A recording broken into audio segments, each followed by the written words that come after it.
Camera action.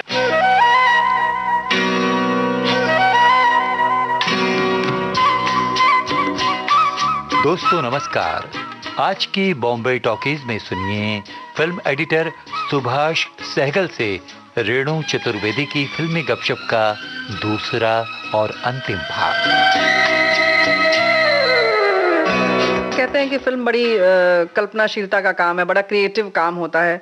और आप लोगों की अगर बात करें तो जैसे कि एडिटर अगर बैठ गए तो कहते हैं कि मशीन पर बैठ गए, एडिटिंग कर दी, बस हो गया। तो आपको क्या लगता है कि किस चीज की स्किल क्या होना चाहिए? नहीं, इतना आसान नहीं है। देखिए, एडिटर को फिल्म मेकिंग के हर डिपार्टमेंट की नॉलेज होनी चाहिए, क्योंकि सपोज एक शॉट के 15-16 टेक लिए हैं, तो अगर कैमरा की नॉलेज नहीं होगी तो कैसे पता चलेगा कि बेस्ट शॉट कौन सा है? अगर एक्टिंग की नॉलेज नहीं होगी तो कैसे पता चलेगा कि इस टेक में और इस टेक में क्या फर्क है? अगर वॉइस की नॉलेज नहीं होगी, डिक्शन की नॉलेज नहीं होगी तो कैसे पता चलेगा कि ये कौन सा सबसे अच्छा है, कौन सा अच्छा है और कौन सा खराब है? ये सब चीजों की नॉलेज होना बहुत बहुत जरूरी है। एक एडिटर की नजर इतनी पैनी होनी चाहिए कि एक फ्रेम में क्या हो रहा है, हर चीज का उसे जब तक ज्ञान नहीं होगा वो शॉट सेलेक्ट नहीं कर सकता है। और फिर वही बात है कि पुराने जमाने में तो चलो डायरेक्टर लोग एडिटर के साथ बैठ के एडिटिंग करते थे जी। आजकल के जमाने में डायरेक्टरों के पास वक्त ही नहीं है साथ में बैठने का, वो सारा एडिटर पे छोड़ते हैं। तो अगर एडिटर को समझ नहीं है तो वो कुछ भी कर सकता है, तो उसको इसका ज्ञान होना बहुत आवश्यक है। ये तो आपने जैसे कहा कि ठीक है कि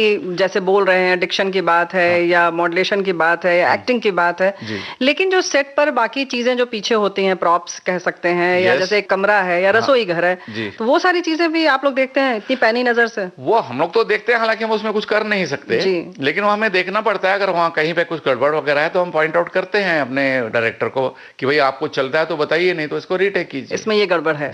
कभी कुछ ऐसा हुआ कि आपने गड़बड़ देखा और बाद में ठीक किया गया, फिर से शूटिंग की गई? कई फिल्मों में हुआ है। मैं किसी कारणवश उन फिल्मों के नाम नहीं लेना चाहूंगा लेकिन एक फिल्म की तो ऑलमोस्ट मैंने 30 दिन की रीशूटिंग करवाई थी। 30 दिन? डायरेक्टर मेरा दोस्त था, बहुत बड़ी फिल्म थी, बहुत बड़ी स्टार कास्ट की फिल्म थी। मैंने उसको बोला देख फिल्म अच्छी है, सब्जेक्ट अच्छा है, पर somewhere you have missed it. तो उसने कहा बता क्या है? तो मेरे घर में रोज शाम को बैठते थे, हम डिस्कस करते थे एक एक सीन, दोबारा लिखे गए, दोबारा लिखे जाने के बाद वो शूट हुए और वो फिल्म हिट हुई। ग्रेट बात यह है कि हमारे जो प्रोड्यूसर डायरेक्टर थे हमारी बातें सुनते भी थे। मैं आपको रोमांस फिल्म का एक किस्सा सुनाता हूं। सागर साहब ने डायरेक्ट की थी, कुमार गौरव हीरो था और पूनम नीलो हीरोइन थी। उन दोनों इनकी love story film super hit हुई थी कुमार गौरव की, तो ही वॉज इन डिमांड। और राजेंद्र जी के साथ तो घरवाली बात थी सागर साहब की, उनके साथ गीत की थी, आरजू की थी, तो कुमार गौरव के साथ उन्होंने फिल्म शूट की।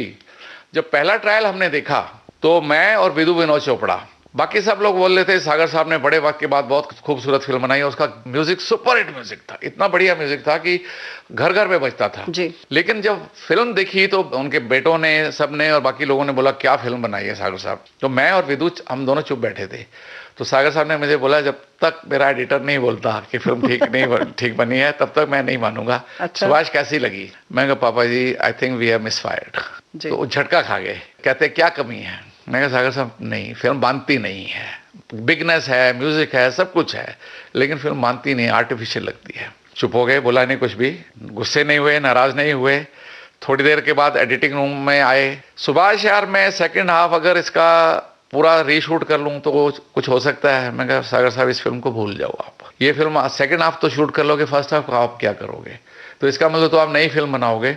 इस फिल्म में कहीं ना कहीं कहानी ही कमजोर है, आर्टिफिशियल लगती है, वो रिश्ते नहीं बन के आ रहे हैं, आप अभी इसको रिलीज कर दीजिए। उसके बाद सागर साहब की सब फिल्में मैंने एडिट की हैं, रामायण मैंने एडिट की है। सागर साहब के मन में इतना सा भी नहीं आया यार ये लड़का इतना मुफट होके बोल रहा है, बिकॉज ये रियलाइज के सच बोल रहा है। और वो फिल्म चली भी नहीं, इतना हिट म्यूजिक और इतनी हिट स्टारकास्ट होने के बावजूद भी, पर वो उनमें क्रिटिसिज्म सुनने का भी बड़प्पन था। वो ये नहीं था कि ये मेरा एडिटर है, ये मेरा एम्प्लॉय है, ये और मैं ये कुछ बोल नहीं सकता। अच्छा ये बताइए कि जब आप FTII से पास करके निकले, तो क्या एकदम से आपको स्वतंत्र रूप से एडिटर का काम मिल गया, या आप का खुद का कितना संघर्ष था इस इंडस्ट्री में? मैं फॉर्चुनेटली मेरा संघर्ष बहुत ज्यादा नहीं था। मैंने 1 महीना एक नेपाली फिल्म थी, मन को बांध उसका नाम था। अच्छा। तो वो नेपाल गवर्नमेंट ने बनाई थी, तो उसके श्रेष्ठा करके एडिटर थे, वो इंस्टीट्यूट से थे, तो उनके साथ मुझे असिस्टेंट एडिटर का काम मिल गया। तो वो क्या था, एक उनको तनख्वाह वगैरह मिलती थी, 5 स्टार होटल में आके ठहरते थे, शैटू विंसर एक होटल था यहाँ पे चर्च गेट में, वहां ठहरते थे। अच्छा।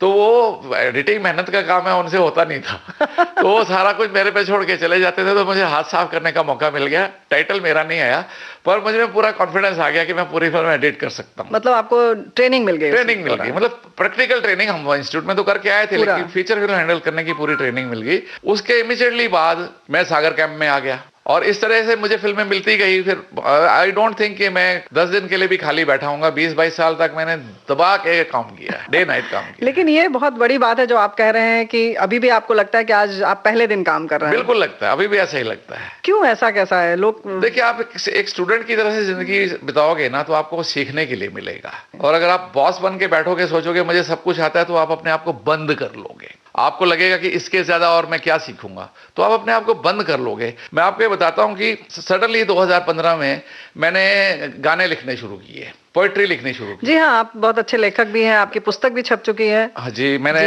करीब 14 पुस्तकें मेरी छपी हैं और अभी 2 पुस्तकें और छपनी के प्रोसेस में हैं। लेकिन मैं आपको कह रहा हूं कि 2015 में अचानक मैंने लिखना शुरू किया। उसमें भी बड़ी एक इंटरेस्टिंग बात है। एक फेसबुक पे यूएसए में एक लेडी है, वो फ्रेंड बन गई, तो उनके साथ ना मैसेंजर पे बात होती थी। तो वो पोएटेस थी, तो पोएटेस नहीं थी लेकिन उनकी मेमोरी बहुत थी। तो वो उर्दू के पोएट्स और दूसरे पोएट्स के 2 लाइनर्स या दोहे वो फटाफट लिख लिख के वो भेजती थी जी।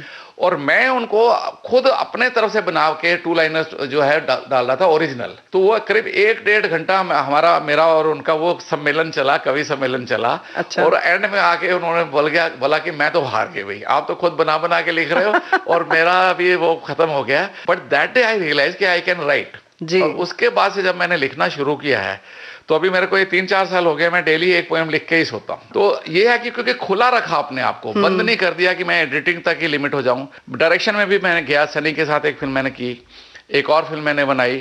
सनी के साथ फिल्म का हम आपसे अनुभव साझा करेंगे, लेकिन पहले उससे आपकी कुछ कविता 1-2 सुन ले। जरूर सुना देता हूँ जी। तो एक कविता है जी, उससे शुरुआत करते हैं। कभी कभी मिला करती थी, कभी कभी मिला करती थी, अब नहीं मिलती। कभी कभी मिला करती थी, अब नहीं मिलती। खिलखिला के खिला करती थी, अब नहीं खिलती। क्या बात। शहर छोड़कर जा चुकी है या पता बदल गया है। ढूंढ ढूंढ के मेरा तो दम ही निकल गया है। मिल ही जाती थी इधर उधर, घर आंगन गलियारों में, मेलों में, हाट बाजारों में। कभी पैदल तो कभी घूमती हुई कारों में। फटे कपड़ों तक में भी लिपटी मिल जाया करती थी। वाह। फटे कपड़ों तक में भी लिपटी हुई मिल जाया करती थी। बिल्डिंग की लिफ्ट में अक्सर टकराया करती थी। टकराया करती थी। धूल सनी सड़कों पर, दाल सब्जी के तड़कों पर। वाह। खेतों में, खलिहानों में, बूढ़ों बच्चों जवानों में टकरा ही जाती थी किसी ना किसी मोड़ पर। आ लिपटती थी दौड़कर, जाने कहां चली गई छोड़कर। पिछले दंगों के बाद गुम हुई है, लगता है डर रही है वापस आने में। कुछ तो करना पड़ेगा इस ससुरी मुस्कुराहट को वापस लाने में। क्या बात है, धन्यवाद। बहुत सुंदर, बहुत सुंदर। धन्यवाद। गा गाए जा और मुस्कुराए जा, जब तक ये फुर्सत दे ये जमाना। गा गाए जा और मुस्कुराए जा, जब तक ये फुर्सत दे ये जमाना। जितना खुशी से दिल को लगाना, जितना खुशी से दिल को लगाना, उतना ही गम से रिश्ता निभाना। गाए जा और मुस्कुराए जा, जब तक ये फुर्सत दे ये जमाना। गाए जा।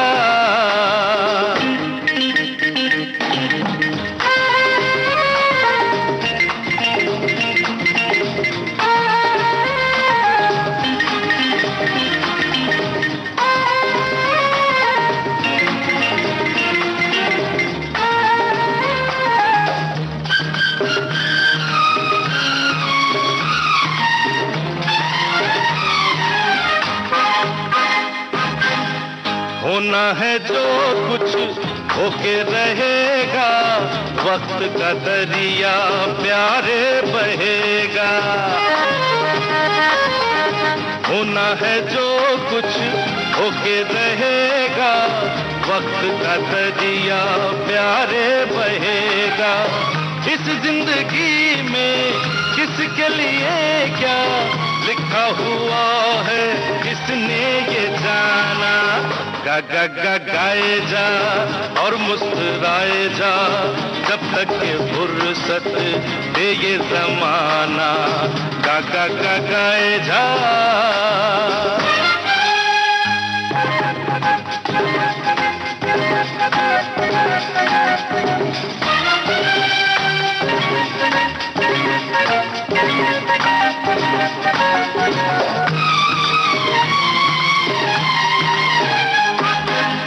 दुनिया में जीना अपनी अदा से, कोई कहे क्या अपनी बला से। दुनिया में जीना अपनी अदा से, कोई कहे क्या अपनी बला से। आंधी का जोर हो तूफान का शोर हो, रुकने का नाम नहीं पड़ते ही जाना। गा गा गा गाए जा और मुस्कुराए जा, जब तक ये फुर्सत दे ये जमाना। गा गा गा गाए जा।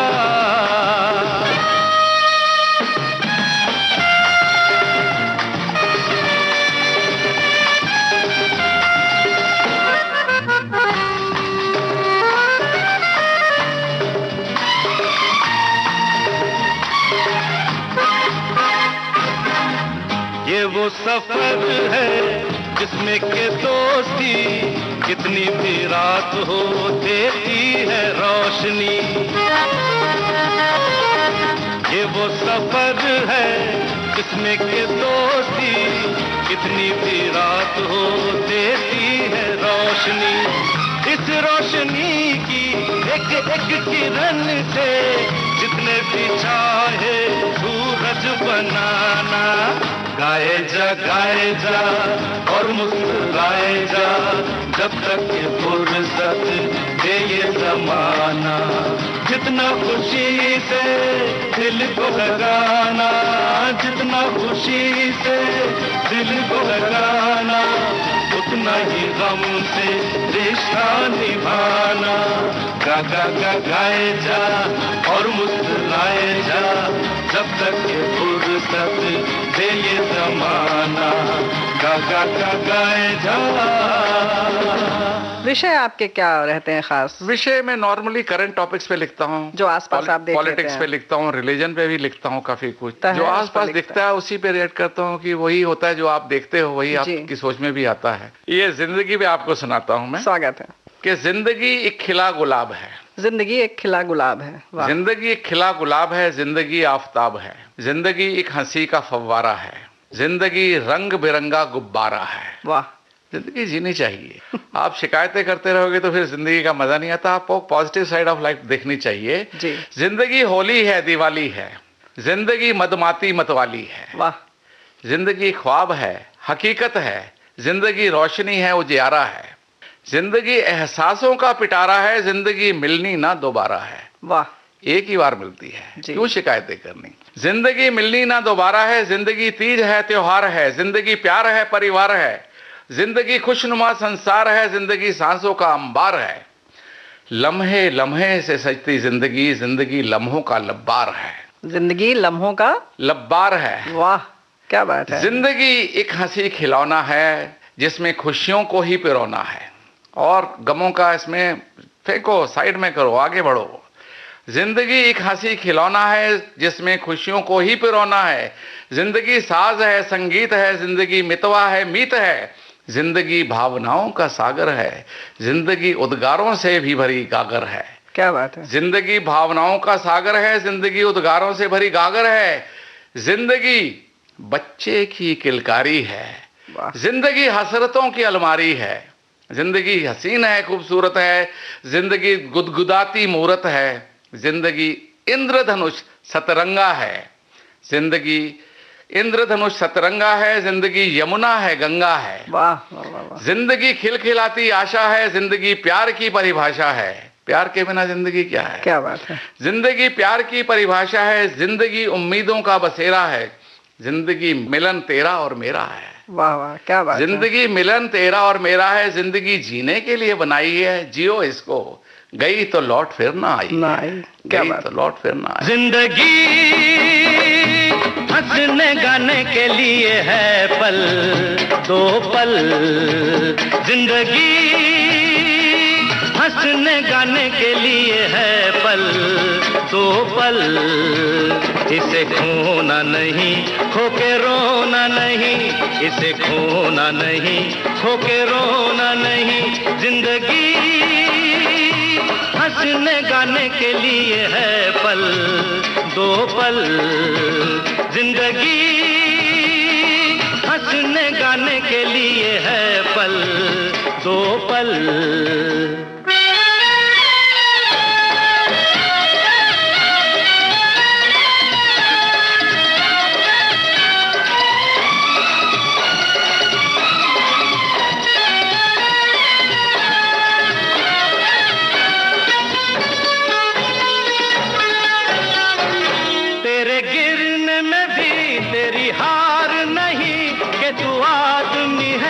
अवतार नहीं, तेरे गिरने में भी तेरी हार नहीं, कि तू आदमी है अवतार नहीं, जो हो देश वो भेष बना प्यारे, चले जैसे भी काम चला प्यारे, प्यारे तू गम न कर, जिंदगी हंसने गाने के लिए है पल दो पल, इसे खोना नहीं खो के रोना नहीं, इसे खोना नहीं खो के रोना नहीं, जिंदगी हंसने गाने के लिए है पल दो पल, जिंदगी। बहुत सुंदर, बहुत सुंदर। सकारात्मक सोच आपकी। धन्यवाद जी। एक सफलता की हमें लगता है कुंजी है कि आप सकारात्मक रूप से सोचें। सकारात्मक होना बहुत जरूरी है, बहुत आवश्यक, और क्योंकि सकारात्मक के बिना जीवन आगे बढ़ ही नहीं सकता है जी। आपको नेगेटिविटी पीछे खींचती है, लेकिन आप में इतना दम होना चाहिए कि आप उसको आगे खींच के लेके जाए। एडिटिंग की जैसे आपने बात कही कि 20-20 फिल्में एक साथ करते थे, ये तो बहुत मतलब कह सकते हैं व्यस्ततम व्यक्ति हो गए आप। बहुत व्यस्त थे, क्योंकि होता क्या था, एक तो इंस्टीट्यूट से पढ़े लिखे यार दोस्त जो डायरेक्टर्स थे जी, पर्सनल लेवल पे भी दोस्ती थी, तो तेरे कोई एडिटर लेना है, हमें नहीं मालूम, तो टाइम निकाल कैसे भी कर दो। अच्छा।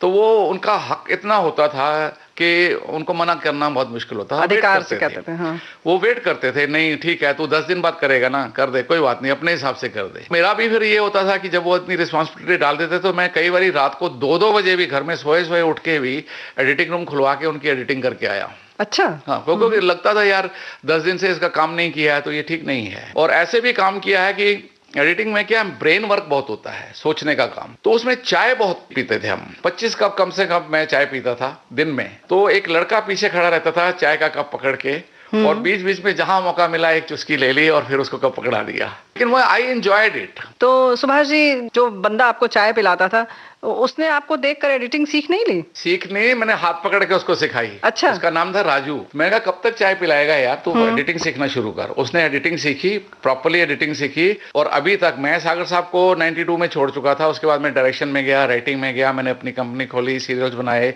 बहुत कुछ किया। लेकिन वो लड़का उनके एडिटिंग डिपार्टमेंट में अभी भी काम कर रहा है। एडिटर नहीं बना, लेकिन वो बहुत इंपॉर्टेंट काम करता है उनके यहाँ पे। अच्छा। और एडिटिंग पूरी वो उसको आती है। सागर साहब, गुलजार साहब की बात मैं आपको बताता हूँ कि सागर साहब की एक फिल्म में एडिट कर रहा था, और उसी टाइम पे गुलजार साहब की फिल्म थी शायद लेकिन थी, या वो ये थी इजाजत, मोस्ट प्रोबेबली इजाजत थी। तो गुलजार साहब तो टाइम के बड़े पाबंद। अब मैं फंसा हुआ, सागर साहब टाइम के पाबंद नहीं बिल्कुल भी। वो तो आपको सुबह बुलाएंगे तो 4 बजे उनको याद आएगा, अरे यार सुभाष को भी मिलना था।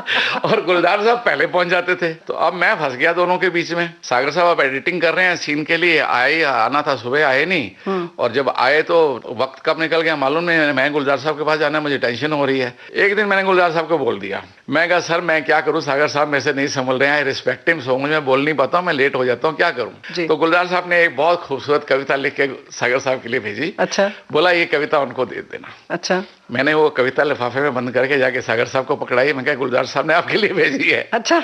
उन्होंने पढ़ी, मुस्कुराए, एक कविता उन्होंने लिखी। अच्छा। कहता तू ये कल गुलजार को दे देना। तो उनकी ये खतों किताबें चलनी शुरू हो गई और उसमें मैं ईज आउट हो गया। अच्छा। तो गुलजार साहब ने कहा अच्छा ठीक है यार, बुजुर्ग हैं, बड़े हैं, मैं भी इज्जत करता हूँ, तू जानबूझ के थोड़ी ना डिले करता है, तो तू वहां से निकलने से 15 मिनट पहले मुझे फोन कर दिया कर कि मैं अभी आने वाला हूं। तो इस तरीके से मैंने दोनों के साथ 15-15, 20-20 साल काम किया है, लेकिन उन्होंने एडजस्ट किया। फिर ना मैं सागर साहब को छोड़ सकता था, ना मैं गुलजार साहब को छोड़ सकता था। ये हमें लगता है कहीं ना कहीं संबंधों के प्रति आपकी ईमानदारी और कार्य के प्रति जो आपकी निष्ठा है, उसकी वजह से कहीं ना कहीं बीच का रास्ता मिल जाता है। जरूरत है कि हम उसको समझें कि हमें संभालना ही है हर हाल में, तो संभल जाता है। देखिए मेरे रिश्ते इतने मजबूत हैं, अभी उनके बेटे प्रेम सागर ने सागर साहब पे बुक निकाली, तो he called me specially and he said कि सुभाष इस बुक में तुम्हारे पापा जी के साथ जो एक्सपीरियंसेस हैं वो जॉट डाउन होने चाहिए। वो उन्होंने बांद्रा में एक बुक स्टोर है, वहाँ पे किताब का अनावरण किया, मुझे बुलाया और भी बहुत लोग थे, मैं बोला वहाँ, मैंने सागर साहब पे एक कविता सुनाई, वहाँ पे बहुत खूबसूरत कविता, बहुत तालियां बजी वहाँ पे। लेकिन मेन चीज़ ये है कि उन्होंने याद रखा, उन्होंने अपने एक एक बंदा जो सागर साहब के साथ जुड़ा हुआ था, क्योंकि हम लोग उनके प्रति ईमानदार थे, वो हमारे प्रति ईमानदार थे। सागर साहब के लिए जो आपने कविता लिखी वो सुनना चाहेंगे इस समय। सागर साहब जैसी पर्सनैलिटी को एक कविता में बांधना इतना आसान नहीं है, पर मेरे मन में उनके लिए श्रद्धा थी, प्रयास किया मैंने, क्योंकि एक मौका बना था। उनके बेटे प्रेम सागर जी ने उनके ऊपर, उनकी जीवनी पे एक पुस्तक छापी है जिसमें हम सबके संस्मरण थे। तो उस पुस्तक के लॉन्च पे मैंने ये कविता सागर साहब के लिए पढ़ी थी। अगर मुझसे किसी ने पूछा होता कि तुमने धरती पर भगवान को देखा है, तो मेरा जवाब होता नहीं, मैंने भगवान को तो नहीं देखा, पर भगवान जैसे एक इंसान को अवश्य देखा। क्या बात है। अब उस इंसान को क्या कहोगे जो हर हाल में मुस्कुराता हो, शिकवे शिकायतों से दूर हो, ईर्ष्या जलन से दूर हो, जीवन से भरपूर हो, बच्चों में बच्चा, बुजुर्गों में भी बच्चा, मन का सच्चा, कुदरत का नूर हो, क्या बात, यानी इंसानियत से भरपूर हो, कर्म में विश्वास रखता हो पर किस्मत को भी मानता हो, हर बात को हरी इच्छा कह के सहज ही स्वीकार कर लेता हो। कुछ ऐसे ही थे हमारे पापा जी, यानी सागर साहब, रामानंद सागर साहब। सागर साहब 47 साल पहले मिला था मैं आपसे, कभी तो कहीं तो आंशिक ही सही आपको दुखी, नाराज या गुस्से में देखा होता, कभी तो कहीं तो आप में खुदगर्जी का तनिक सा भी अंश देखा होता, कभी तो कहीं तो किसी से बैर द्वेष करते हुए देखा होता, कभी तो कहीं तो आपको निराश होते हुए देखा होता। रामायण के मेकिंग में बहुत सारे ऐसे पल है कि कोई और आदमी होता तो टूट जाता, सागर साहब नहीं टूटे, कभी नहीं टूटे। क्या बात। इतना आशावाद, इतनी सत्यता। अगर आप इंसान के स्वरूप में भगवान नहीं थे तो क्या थे सागर साहब? आप भौतिक रूप में तो जा चुके हैं, पर आध्यात्मिक रूप में आप हमेशा हम सब के संग रहोगे, रहोगे और सर्वदा रहो। बहुत सुंदर। ये मन से मेरी ही नहीं, हमारी यूनिट के सब लोगों की भावनाएं उनके प्रति यही थी, क्योंकि he was too good a human being. Film maker तो अच्छे थे ही, तभी रामायण जैसी सीरियल बना सके हैं, लेकिन दिल के बहुत साफ थे। बहुत बड़ी बात बहुत है।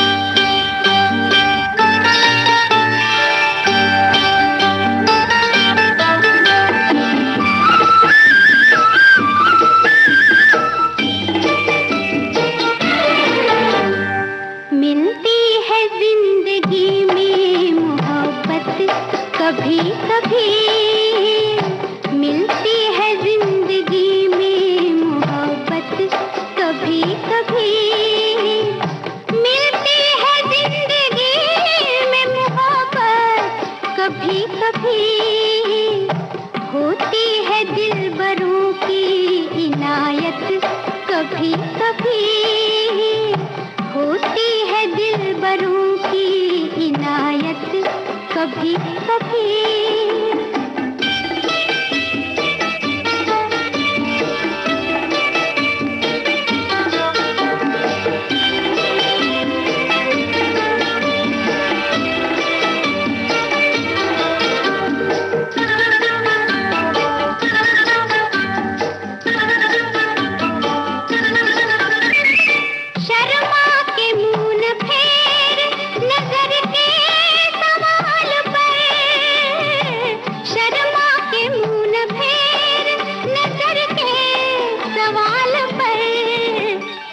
लाती है ऐसे मोड़ पे किस्मत कभी कभी, लाती है ऐसे मोड़ पे किस्मत कभी कभी, मिलती है जिंदगी में मोहब्बत कभी कभी।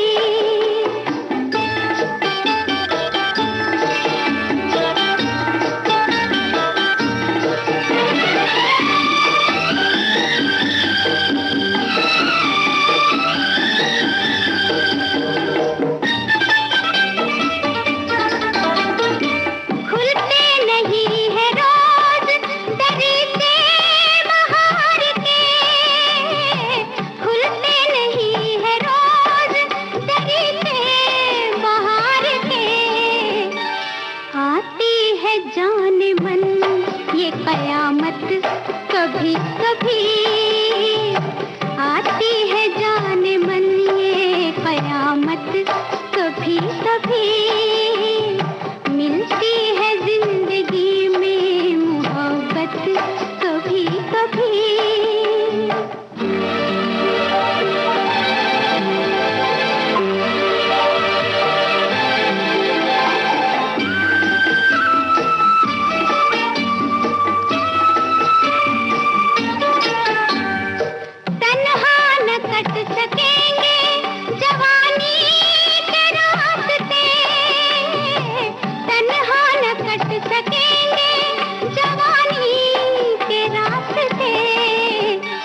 पेश आएगी किसी की जरूरत कभी कभी, पेश आएगी किसी की जरूरत कभी कभी, मिलती है जिंदगी में मोहब्बत कभी कभी।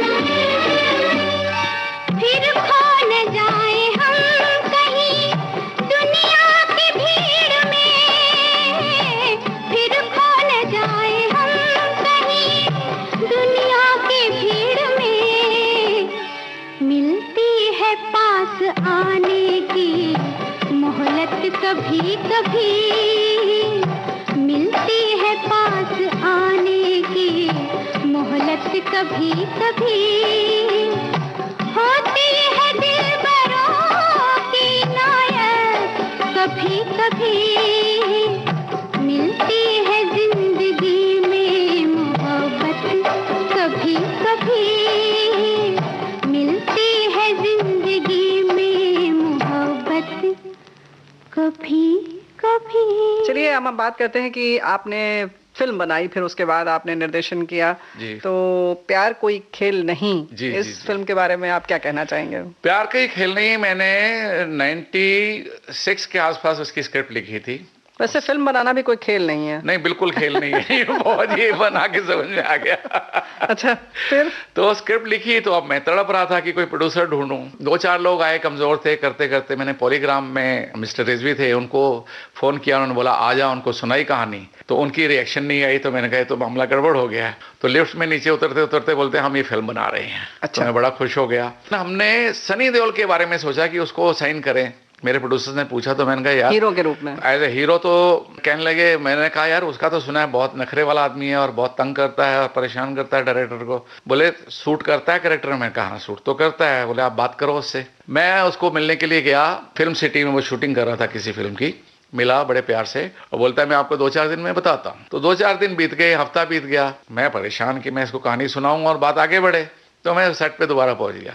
मैं कहा सनी साहब देखिए बात यह है कि मेरा हाल उस प्रेग्नेंट लेडी की तरह से है जो 9 महीने बीत चुके हैं और किसी भी दिन बच्चा हो सकता है। वो एक एक पल ऐसा बिता रही है कि क्या होगा, लड़का होगा, लड़की होगी, काला होगा, गोरा होगा, नॉर्मल होगा, नहीं होगा, 100 सवाल मन में हो रहे हैं। तो आप प्लीज डिले मत कीजिए, मेरी कहानी सुन लीजिए, जो आप मेरे को वर्डिक्ट देंगे I am okay with that. मैंने उनको कहा तो उन्होंने कहा अच्छा ठीक है, मैं 2-4 दिनों में कोशिश करता हूँ। तो मैं एक दिन, संडे का दिन था शायद, तो जुहू शॉपिंग मार्केट है वहां पे एक टी शर्ट खरीदने के लिए चला गया। तो गाड़ी रोकी, मैंने जाके मैंने टी शर्ट सेलेक्ट की, तो पैसे पूछे तो उन्होंने बोला 400 रुपए। मैंने कहा यार इतनी महंगी मैं नहीं लूंगा। तो इतने में मेरे फोन पे उनकी सेक्रेटरी का फोन आया जिनका नाम नीना है, मेरी वाइफ का नाम भी नीना है, तो मुझे लगा यार ये मेरे लिए लकी होगी। तो वो कहते हैं मिस्टर सहगल आप शाम 5 बजे सनी साहब को आके कहानी सुना सकते हो। मैं कहा बिल्कुल। मैंने फोन कट किया और उसको 400 के बजाय 500 रुपए दे दिए दुकानदार को। मैंने कहा यार तू मेरे लिए बड़ा लकी है यार। तो मैं वहां से सीधा गया घर जाके अपने आप को एयर कंडीशन रूम में बंद किया, 3 घंटे सोया। सोने के बाद फिर जाके सनी को कहानी सुनाई। सनी ने 2 घंटे का टाइम दिया था नरेशन का, 5.5 घंटे तक हम बैठे रहे और सनी रोया। कहता है मैं इतना भावुक कभी नहीं हुआ जो मैं स्क्रिप्ट सुन के हुआ हूँ, and I am doing this film. बाद में मैंने सनी को बोला, मैंने कहा लोग तो यार आपके बारे में ऐसे ऐसे बोलते थे, ये करते थे, और आप तो टोटली डिफरेंट निकले। इंसिडेंटली मेरी मदर भी उन दिनों देहरादून से आई हुई थी शूटिंग देखने के लिए। सनी उनके पाँव में बैठ जाता था। अच्छा। सनी मेरे बच्चों को गोद में उठा लेता था, उनके पॉपकॉर्न्स निकाल के खा लेता था। मैंने कहा you are like a child, और लोग तो आपके बारे में ऐसा बोलते हैं। कहते हैं सुभाष जी बात यह है कि जो लोग प्रिपेयर्ड नहीं होते स्क्रिप्ट में या शूटिंग में या कंफ्यूज होते हैं, उन पे मैं शाउट करता हूँ। When you are prepared, why should I? You don't give me any reason. तो मैं आप पे क्यों शाउट करूंगा? मैं यकीन रखिए कि 100 दिन की शूटिंग हुई थी फिल्म की, लेकिन लंबे 40-40 दिन के भी शेड्यूल हुए हैं। कभी भी मेरा और सनी के बीच में कहीं भी कुछ नहीं ऐसा। कहानी के दौरान जब आप सुना रहे थे तब धर्मेंद्र जी भी आए? धर्मेंद्र जी आए थे कहानी सुनाने के बाद। तो सनी की आंखों में आंसू थे, तो धर्मेंद्र ने बोला तो रो क्यों रहे हैं तुम? तो वो पापा जी ये सुभाष जी है, डायरेक्टर है, इन्होंने अभी कहानी सुनाई है, वो बहुत इमोशनल थी, तो मेरी आंखों में आंसू आ गए। तो कहते रुक 1 मिनट। मुझे बोला आप खड़े होइए। खड़े हुआ तो कहते हैं डायरेक्टर को मिलने का ये तरीका नहीं होता कि बैठ के नमस्ते कर दिया, गले लगाया घुट के। कहता अब मिलन हुआ डायरेक्टर के साथ मेरा ऐसे। हाँ, वो वेरी लाइवली पर्सन, सारी फैमिली ही बहुत लाइवली है। जहाँ में कोई प्यार का दीवाना हो गया, जहाँ जीने मरने का होश है, फिर उसे कहा प्यार कोई खेल नहीं, प्यार कोई खेल नहीं। जहाँ में कोई प्यार का दीवाना हो गया, जहाँ जीने मरने का होश है, फिर उसे कहा प्यार कोई खेल नहीं, प्यार कोई खेल नहीं।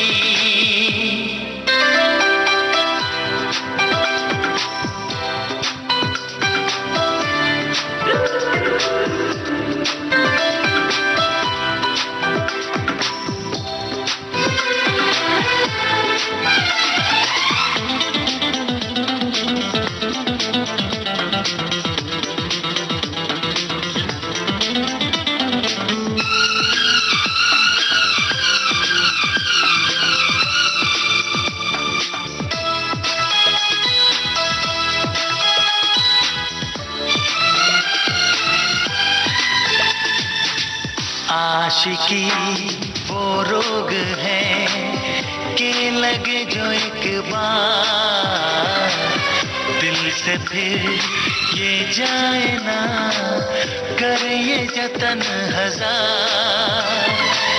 तेरे लबों पर भी प्यारे रोना है ये हंसी नहीं। जहाँ में कोई प्यार का दीवाना हो गया, जहाँ जीने मरने का होश है, फिर उसे कहा प्यार कोई खेल नहीं, प्यार कोई खेल नहीं। गुलजार साहब के बारे में आपका क्या अनुभव? गुलजार साहब का एक कमाल की बात है कि वो बेंगलोर में एक होटल है जहां वो सोचते रहते हैं, चाहे 6 महीने के लिए सोचें, लेकिन जब उन्होंने ठान ली कि मैंने स्क्रिप्ट लिखनी है तो एग्जैक्टली वो वहां पे 1 महीने के लिए जाते हैं। संडे वाले दिन वो काम नहीं करते, 26 दिन में वो पूरी स्क्रिप्ट लिख के आते हैं, और जब वो स्क्रिप्ट लिखी गई उसमें एक वर्ड नहीं चेंज होता, उसी को शूट करते हैं। लेकिन की स्क्रिप्ट उन्होंने लिखी, लता जी प्रोड्यूस करना चाहती थी, लता जी को नरेशन दिया तो लता जी को थोड़ी सी ना लगा कि नहीं ये कमर्शियल नहीं है, तो उन्होंने बोला भाई कोई और सब्जेक्ट उठा लें, तो उन्होंने कहा आप उठा लीजिए, मैं तो यही बनाऊंगा। कोई समझौता, वो करते ही नहीं थे समझौता। तो चलिए इसी पर लेकिन फिल्म का एक गीत सुन लेते हैं जी। या इजाजत का सुन लेते हैं। इजाजत का मेरा कुछ सामान तुम्हारे पास पड़ा है वो सुन लीजिए।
लेकिन का कोई और वाकया आपका याद है कुछ लेकिन आपको? में एक किस्सा हुआ था कि एक सीन था जिसमें डिम्पल कपाड़िया जो है वो रेगिस्तान में भटक रही है, तो भटकते भटकते वो रेगिस्तान की उस रेत में दब जाती है और उसकी मृत्यु हो जाती है जी। तो ये सीन इनसे शूट नहीं हो पा रहा था, बड़ा मुश्किल था, बड़े बड़े पंखे वंखे बुला के और बहुत कुछ किया लेकिन हो नहीं पा रहा था।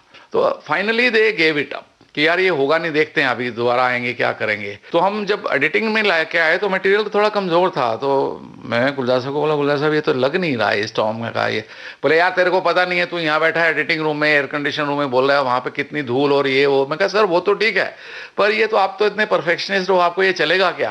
बोले नहीं चलेगा। तो मैंने कहा क्या करोगे? कहते हैं रीशूट करूंगा। मैंने कहा तो जाओगे?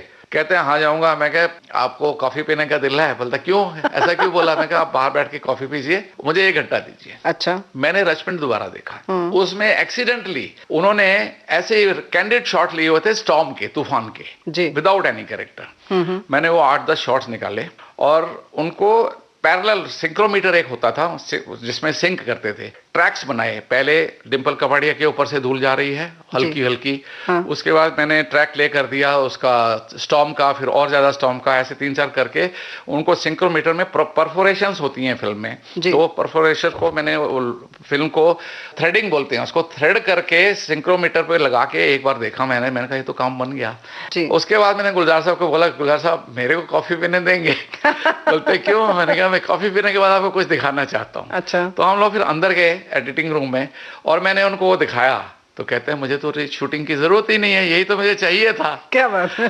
तो कई बार हो जाता है ऐसा, कमाल भी हो जाता है कि आउट ऑफ डाइवर्सिटी आपकी कुछ अच्छी चीजें निकल आती हैं जी। और वो सीन जो है वाकई लगता है कि डिम्पल कपाड़िया चलते चलते धीरे धीरे धीरे एकदम उसमें धंस गई, रेत में धंस गई। जी जी, और यही इफेक्ट चाहिए था। लेकिन का यारा सिली सिली गाना है जो आज तक सुपर हिट है और लोग सुनते हैं तो मस्त हो जाते हैं जी। और लता जी की आवाज उसमें 4 चांद लगा देती है। क्या बात है।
ढोला सिली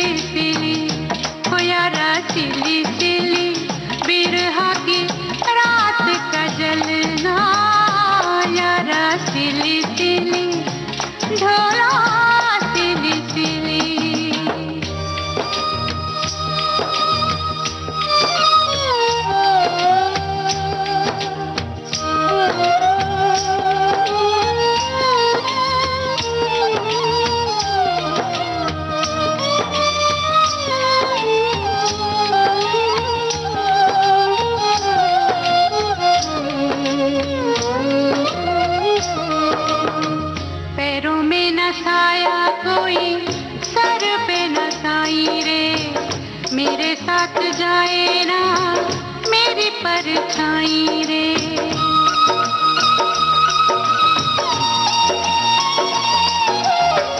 पैरों में न साया कोई सर पे न साई रे, मेरे साथ जाए ना मेरी परछाई रे। बाहर उजाला,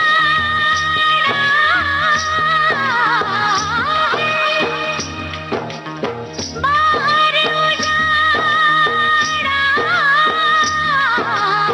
है, अंदर वीराना यारा सिली सिली, ओ ढोला सिली सिली, ओ यारा सिली सिली, बिरहा की रात का जलना यारा सिली सिली, ढोला सिली सिली।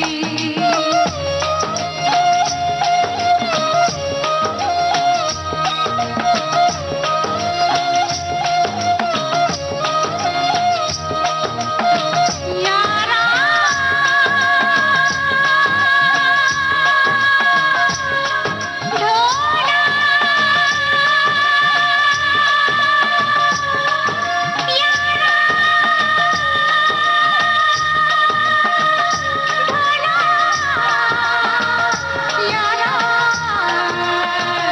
ढोला,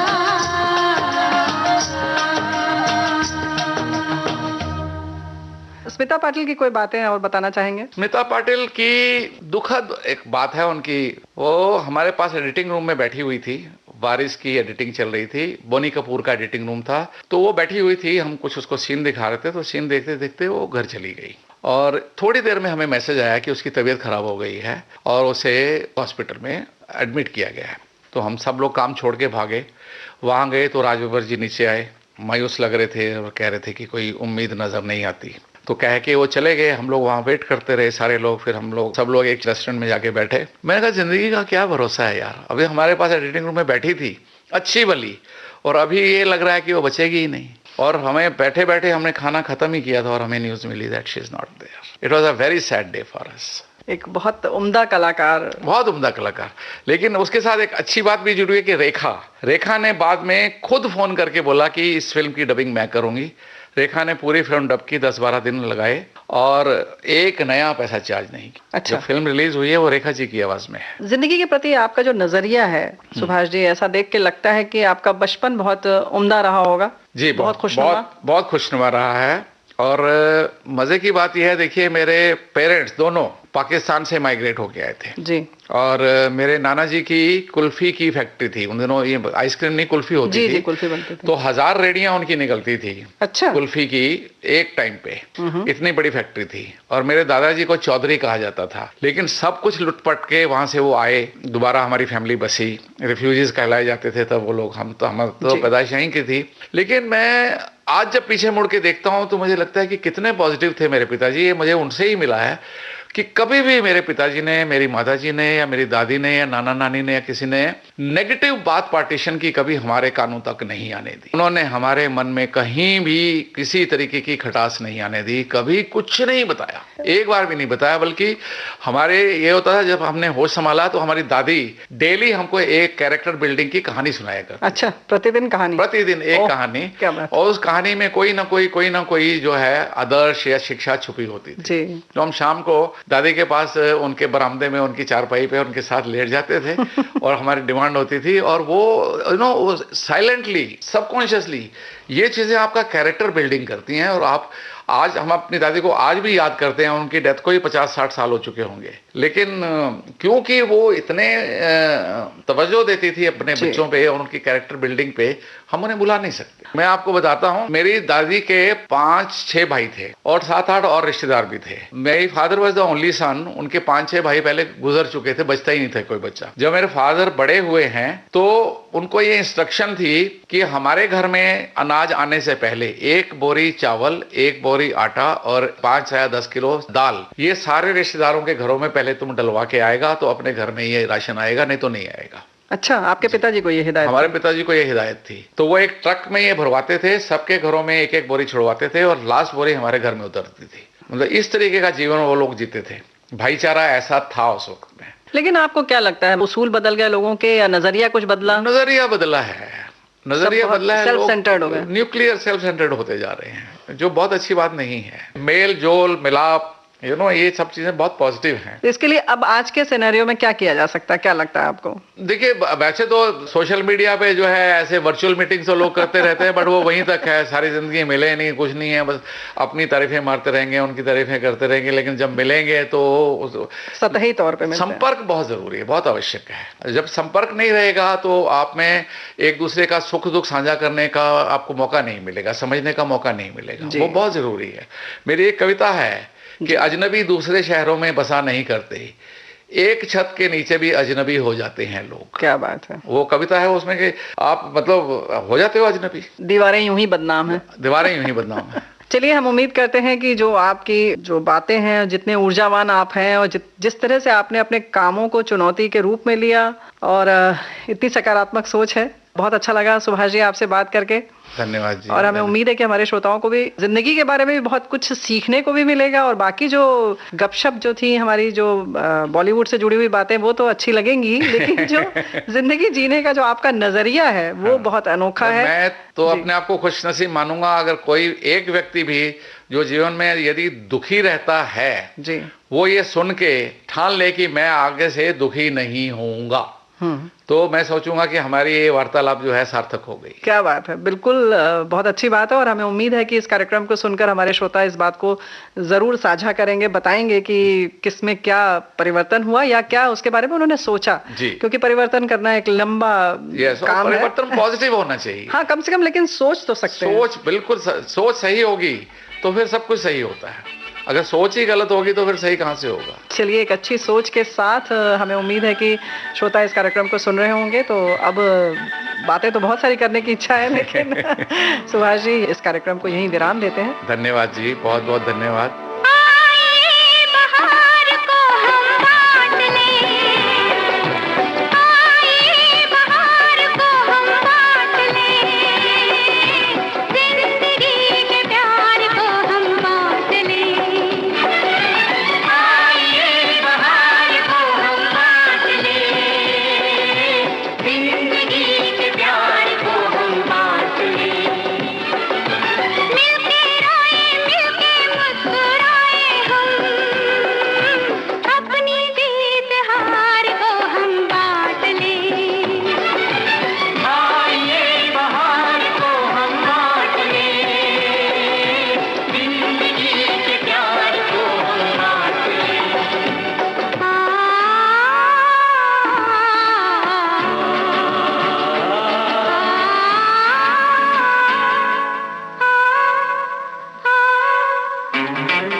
अभी आप सुन रहे थे बॉम्बे टॉकीज में फिल्म एडिटर सुभाष सहगल से रेणु चतुर्वेदी की फिल्मी गपशप का दूसरा और अंतिम भाग।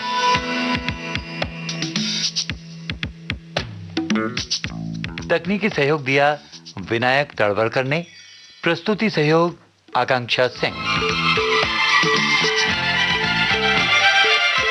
और कार्यक्रम की प्रस्तुतकर्ता रेणु चतुर्वेदी।